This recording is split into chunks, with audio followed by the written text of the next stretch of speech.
Hi, my name is David P. Shapiro. I am the owner and managing partner of the law office of David P. Shapiro, located in San Diego, California, where my firm helps good people regain control of their future when charged with a crime.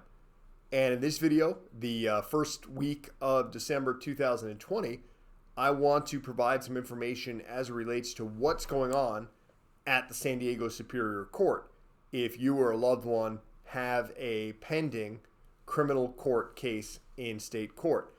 Well, here we are in December, going on the 9th month of COVID-19 as far as affecting the courts and the court's operations. The court has indicated that by this time in December, they are caught up as it relates to any case that had a court date or would have had a court date from the week of March 17th, when the courts were shut down for a couple of weeks, all the way to present.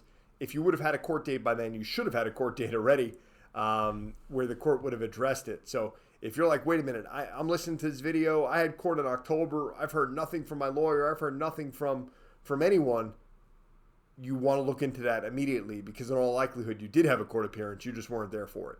So you may have a warrant, you might not have a warrant, they may have just set a new court date, but you want to be on top of that because the court has indicated first that they believe they are caught up. Now, just because the court is saying they're caught up on older cases having a court appearance to figure out what's going on doesn't mean there's not a gigantic amount of backlog in the courts. Most of the appearances, if not all the appearances, are still being done remotely by way of Microsoft Teams. So if your loved one is in custody, they will be produced at the jail on video. Their attorney will be in their office. The district attorney or city attorney would be in their office, and the judge and court staff would be in the physical courtroom, hearings being conducted by way of Microsoft Teams.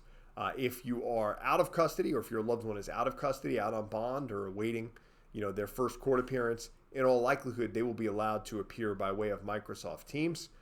They could do that from their attorney's office. They could do that remotely, and similar type setup where the court will be, district attorney or prosecutor will be in his or her office, will be in our office. There's also, starting this month, where the court is accommodating requests for hearings, preliminary hearings, to be done in person. A preliminary hearing is a felony case where at a certain point the district attorney needs to put on enough evidence to meet its burden of proof for that hearing for the charge to stick.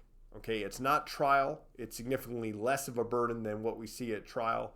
There's no jury, but it's sort of like a condensed, sort of like a Cliff Notes version of what the evidence at trial would be, to make sure that a judge determines there's enough evidence for these charges to stick.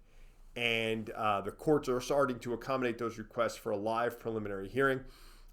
There's reasons why you want that. There's reasons why you don't. There's reasons why you might want to continue your preliminary hearing, if at all possible, into the spring, presumably after there's a vaccine, and presumably when we get back to some semblance of being able to, I hate to say normal, but in reality, some semblance of normalcy as it relates to how the courts were operating before COVID, where you could have your hearings in court, and then it's a whole other dynamic about what's going to happen with these backlog of cases, right? You're going to have months upon months upon months of cases trying to be condensed in a couple of months when everything, opens back up again.